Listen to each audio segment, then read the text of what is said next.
On October 5, 1985, two hikers discovered what they thought was a mannequin or a dead animal trapped under a log in a shallow creek. It turned out to be the body of a girl with a gold anklet found face down in the shallow creek with a 100-pound log on top of her head in the Angeles National Forest in Los Angeles, California. She had been beaten severely and clumps of her hair had been cut out and were scattered all over the crime scene. Police arrived on the scene and found a small girl with her hands tied behind her back with severe bruising, and strands of her cut-up hair was scattered along the sides of the shallow creek. Her eyes were blackened and her teeth had been chipped. One of her earrings were found nearby and had been torn out of her ear. Her cause of death was ruled a drowning, in just 8 inches of water. Jewelry found on her body caused the police to believe that the murder was not motivated by robbery. They located her purse nearby, with her student ID inside, with the name Michelle Avila. The brutal murder and the clumps of hair all over the sides of the creek told police that this was a very personal murder, and the 100-pound log placed over her head told them that it was probably more than one person. Investigators found male overalls nearby the crime scene as well as cigarette butts and a beer bottle that yielded no viable fingerprints. Michelle had been killed between 5 to 7 p.m. 3 days before, and there was no evidence of a sexual assault and no drugs or alcohol found in her toxicology screen. Michelle Avila, or Missy, as she was known to everyone, was born February 8, 1968 in Los Angeles, California. She grew up in the nearby town of Arleta and went to San Fernando High School. She was a beautiful girl with light brown hair and green eyes and was very popular, but she mostly hung out with her core group of friends throughout her time in school. She was in the gifted student program in elementary school, but in high school her grades began slipping and she was skipping class and partying a lot more. Because of this, she switched to an alternative high school called San Fernando Mission Continuation High School, which was a remedial campus for troubled students. Police found out that Missy had been reported missing 2 days prior by her mom Irene and her friend Laura Doyle. Missy had been at home with her mom on October 2 when Laura stopped by and asked Missy to come out with her to the Angeles National Forest, a popular party spot for teens in the area, specifically a spot called Colby Canyon. Missy's mom said she and Laura looked happy and were laughing together, and Missy was in a great mood and excited for the day. Missy decided to go, and her mom told her to call if she was going to be out past 8, and the last thing Missy told Irene was, "I love you." At 6 p.m. the phone rang and it was Laura calling to speak to Missy. Irene was confused because Missy hadn't come home yet and she thought she was with Laura. Laura said that she left Missy at the park. Irene wasn't worried because it was still early, but by 8 p.m. Missy was still not home and hadn't called, and Irene began to worry. She started calling Missy's friends and waited up all night for her to come home. The next day Irene went with 18-year-old Laura Doyle to report Missy missing to the police. Police took statements from Irene and Laura. Laura said that they drove to Branford Park and she needed to go get gas for her car. Missy was in the parking lot talking to 2 boys leaning against a blue Camaro. Missy told Laura the boys were friends of hers and she wanted to stay and talk to them, so Laura left to go get gas with the intentions to return to Missy afterwards. Laura was vague on the details of the 2 boys and said that she had never seen them before. Irene told the police that she warned Missy about hanging around with the wrong people, but Missy just wouldn't listen. She had been getting into trouble a lot lately and had a history of cutting class to hang out with her friends. Not the things you want to be saying to police when you want them to start searching for your missing daughter in the 80s. 2 days later, on October 5, 1985, police returned to the Avila home to report the news that they had found Missy's body. Police began the search for the 2 boys in the blue Camaro. Irene also started searching for them on her own with the help of Missy's best friend, 17-year-old Karen Severson, as well as Laura Doyle, and another friend, Tammy Terrio. Karen was devastated by Missy's murder and vowed to help Irene in any way that she could and promised to find out who did this to Missy. Karen Severson moved to Arleta at the age of 8 and she was a shy outsider. Karen was the awkward new girl in town and the outgoing friendly Missy was the first person to befriend her when she knocked on Karen's door looking for her cat and Karen went out to help her look for it. This created a strong bond between the two girls and as they grew up they shared a symbiotic relationship. Karen would frequently get made fun of for her weight and Missy would always step up and defend her. Once high school came around, Missy had become a beautiful and popular young woman and always had a lot of boys after her. This caused a lot of trouble with the other girls and Missy started getting into physical fights with other girls over boy-related issues and Karen was always there to step in and fight for the much smaller Missy. She was proud to call herself Missy's bodyguard. Karen and Irene would spend hours each day cruising the streets searching for the blue Camaro. This caused Karen and Irene to become very close and Irene took comfort in Karen's company. Karen eventually moved into Missy's home so she could be there for Irene and Missy's brothers Ernie, Chris, and Mark. She slept in Missy's bedroom and would sometimes put Missy's clothes on so she could feel Missy's presence. Both Karen and Laura were at Missy's funeral and were staying close to Irene when Irene collapsed and had to be taken to the hospital. After the funeral, Irene was going through all the cards she had received from people when a $20 bill fell out. It was in a card that had been given to her by Laura. Irene thought it was a bit odd to give her money in this kind of situation, but figured that Laura must be feeling guilty about having left Missy alone and the card was her way of saying she was sorry. Both Karen and Laura were taking the death of their friend very hard. Karen began drinking heavily, mourning her friend Missy and would visit her grave almost daily, leaving behind flowers and gifts. She covered the walls of her room with pictures of Missy and newspaper clippings about the crime. Sometimes she would go and drink at the creek where Missy drowned. At one point Irene found Karen sitting on Missy's bed looking terrified. She told Irene that she had seen Missy's ghost. Missy's boyfriend Jeffrey Zapka became the initial #1 suspect and police thought they were on to something when he told them that the night Missy had been murdered he had been celebrating his birthday partying in the Angeles National Forest, the same forest where Missy was murdered. He was a bad boy and was into drugs, alcohol, and firearms. He was a few years older than Missy and would buy her and her friends alcohol. Jeffrey said that he had spoke to Missy on the phone earlier that day and had expected her at his birthday dinner, but she hadn't shown up. He told police he had then went with his buddy Frankie to party in their favorite party spot, the Angeles National Forest. The police knew that killers like to dump bodies in places they're familiar with. Jeffrey's evasiveness and being unwilling to cooperate turned the pressure way up on him, especially when police found out that he had failed to disclose to them that a week prior he and Missy had been approached by two guys with a gun that had a score to settle with Jeffrey and were planning to kidnap both of them. Jeffrey talked them out of taking Missy and went with them willingly alone. Jeffrey was the #1 suspect until they found out his alibi. After partying in the forest, his friend had crashed his car down an embankment and Jeffrey took him to the ER where they spent the night. It turned out they were nowhere near the forest at the time of her death. With no evidence connecting any of his enemies to the crime, Jeffrey was pushed down the suspect list. Missy was very into her hair, which was long and flipped out on the sides like Farrah Fawcett.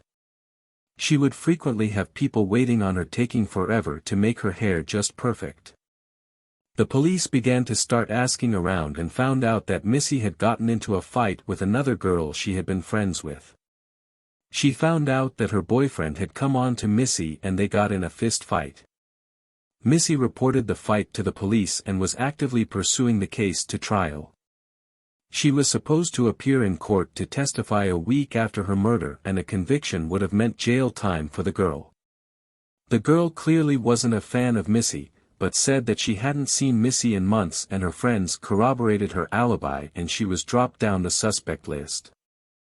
Missy's friends were on the hunt for boys in blue Camaro, and in one incident a boy in a blue Camaro was jerked out of his car and beaten up at a stoplight. It turned out to be the wrong blue Camaro. The police located another blue Camaro with 2 young men in it and brought them in for questioning.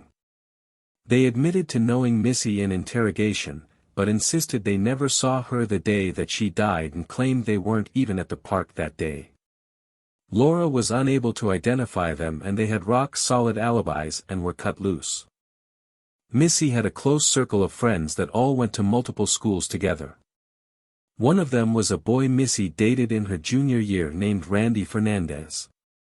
At first they seemed perfect for each other as they both liked to skip school and party, but eventually Missy began to mature and was getting her grades up and wanted to become a physical therapist, and she realized that Randy was too rowdy and too much of a partier and broke up with him. Randy became obsessed with Missy and didn't want to let her go. Some people said he was stalking her. Randy began dating Karen as a way of staying close to Missy. Karen had broken up with Randy about a week before Missy's murder and was going around telling everybody that Randy was the one who murdered her. This caused Randy to get jumped at a party where he was severely beaten and hospitalized. A year after the murder, Karen and Laura showed up to the police station. Karen said that she had been talking to Laura and found out some information and insisted Laura go to the police and tell them. Laura told the police that her original story wasn't true. There was no 2 boys and a blue Camaro. Laura told the police that she had dropped Missy off at a church parking lot where she had plans to do a drug deal. She said that she made up the story with the 2 boys and the Camaro to protect Missy's mom and Missy's reputation. The police were angry they had wasted the last year chasing leads for the 2 boys and the blue Camaro. They started contacting local drug dealers in the area, but they found no evidence that Missy had been involved in heavy drug use. 2 years after the murder, a girl named Eva Caramulo showed up at the police station and she had something to tell them that was going to break open the investigation. She had moved out of town shortly after the murder, and when the police asked why she waited so long to come forward, she said she had been afraid. She told the police that her brother had recently committed suicide and it caused her to realize how much pain Irene must be feeling dealing with the loss of her daughter. At first the police thought she was just another person wasting their time until she mentioned that Missy's hair had been cut. That detail was never released to the public. Eva told the police that when Laura picked up Missy that night at 6 p.m. she was in a car with Karen following behind Laura's car. They all drove to the Angeles National Forest and got out of their cars. At first Karen and Laura started getting into an argument and began pushing each other only to suddenly turn on Missy. They started accusing her of being a slut and flirting with their boyfriends. The 4 of them went into the woods and the attack began to get worse. Once they started cutting Missy's hair, Eva realized it had gone too far and turned and ran back to the car. She heard a blood-curdling scream and Karen and Laura returned several minutes later and Laura said that the bitch was dead and she deserved it. They got in their cars and left. Eva left town shortly after that for fear of Karen and Laura deciding to tie up loose ends. Investigators invited Karen and Laura to come into the station separately but made sure to have them see each other when they arrived. They left them alone in separate rooms for an hour before coming to talk to them. Which is a tactic that detectives sometimes use during interrogations. Once confronted, Karen immediately began saying that Laura did it and Laura blamed Karen. Both girls were arrested and charged with murder. They never once apologized or showed remorse. It was found out that they both beat Missy severely and one of them cut her hair. They then pushed her down into the creek. One of them sat on her legs and the other on top of her head until the bubbles stopped. Then they picked up the 100-pound log and placed it on her head and left. Why did they do it? Karen got pregnant when she was 14 and dropped out of high school during the pregnancy. This created a divide in their friendship. Karen was very controlling of Missy and would frequently tell her who she could and could not hang out with. Missy dated Randy while Karen was going through her pregnancy and eventually broke up with him. Karen started dating Randy and moved in with him. One night at a party, Karen saw Missy talking to Randy and he pulled her closer onto his lap. Karen said for Missy to get off of him and for him to leave Missy alone. Missy advised Karen to stop dating Randy and this made Karen angry at Missy. One day Karen went to Missy's house when she wasn't home to talk to her mom Irene and told her that Missy was being a slut and trying to steal everyone's boyfriends. Irene told Karen that if she was going to talk that way about Missy she could leave. Missy had also dated Laura's boyfriend before they got together, giving Laura pretty much the exact same reason to hate her as Karen. As it turned out, however, it was Karen who had been spreading rumors about Missy, telling everyone that she was flirting with their boyfriends. It was Karen that told the girl that Missy had been flirting with her boyfriend, causing her to attack Missy. It was Karen spreading the rumors that Randy was the one who killed her. After the incident where Randy pulled Missy onto his lap, Missy and Karen were not talking to each other, eventually culminating in a fist fight a week before the murder where Karen beat up Missy and threatened her with a broken beer bottle. After this, Karen broke up with Randy, and a couple days before the murder she and Missy met in a park to try and reconcile their friendship. Karen had also been accusing different people of being the one to kill Missy. At a party one night she was telling some of Missy's guy friends that Randy was the one who murdered her, causing them to jump Randy and beat him severely to the point where he had to go to the hospital. Randy said that he could hear Karen in the background yelling, "Kill him! Kill him!" Randy left town shortly after this incident and one of his friends was convicted of his assault. Karen Severson and Laura Doyle were both tried in court and were convicted of second-degree murder. The jury could not agree it was premeditated. They were sentenced to 15 years to life. Karen eventually got out of prison on December 2011 after serving 23.5 years. Laura got out in December 2012 after serving 22 years. After getting out of prison, Karen, being as awful as she is, decided to publish a book about her life and the murder under the pen name K. Crane called Hope Beyond the Fences. Pictures of the pages of the book can be found on the Facebook page, the Missy Avila page. She then published another book in 2014, just a few days before the anniversary of Missy's death, called My Life I Lived It. She claimed she was going to donate some of the profits from her books to Missy's family, but they sued her in 2015 and she has not profited from the book. Once she was unable to profit from it, she took it down from Amazon. Karen claimed that she was trying to spread an anti-bullying message and didn't have any other ways to make money because of her record. She also goes around and speaks at schools about anti-bullying. In other words, she's trying to make a career out of the murder. Karen appeared on the Dr. Phil show and was clearly not remorseful and portrayed herself as the victim. Karen told her own made-up story that the four girls were walking in the woods when suddenly Missy sat down and refused to go further. That's when they started chopping her hair and pushing her around. Laura went into the creek and told Missy to come get in. Karen pushed Missy from behind into the creek. Laura tied her hands up and stuck her head under water. Karen locked eyes with Missy and then turned and walked back to the car to let Laura murder her. Karen said the day she was arrested was the best day of her life because keeping the secret was such a burden. Karen said that she had defended Missy for years and felt betrayed and resentful that Missy had been using her for years. She said she could have helped Missy but turned her back on her, and that's more disheartening to her than if she had put the log on her, which she obviously did, as Laura couldn't have done it herself. She was clearly trying to manipulate the audience into believing she was telling the truth, that she didn't actually kill Missy and Laura did it, by making it seem like what she claimed to have done, turning her back on her, was worse than actually murdering her.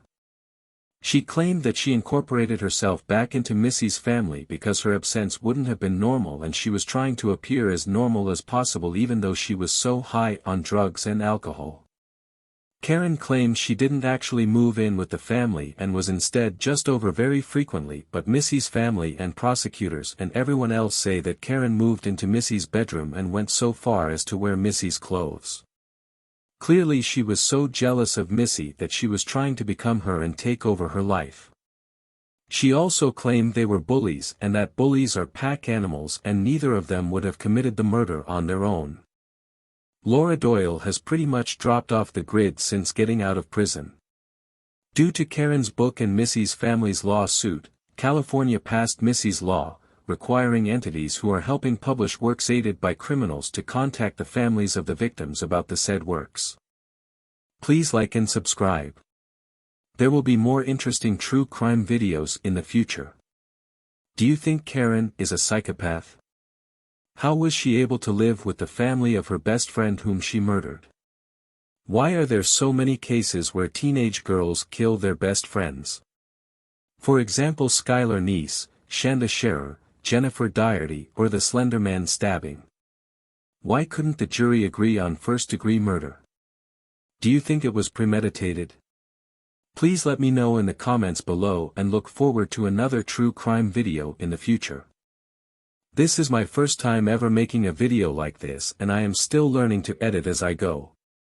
Any constructive criticism or feedback is welcome. It was really hard to find many pictures for this case, which is why there are so many black spots in the video. Hopefully when I cover more famous cases I will have a lot more photos to use in the video. The videos will get a lot better as I go and develop my style of video making and learn more about it. I tend to be more interested in cases that are unsolved with bizarre circumstances.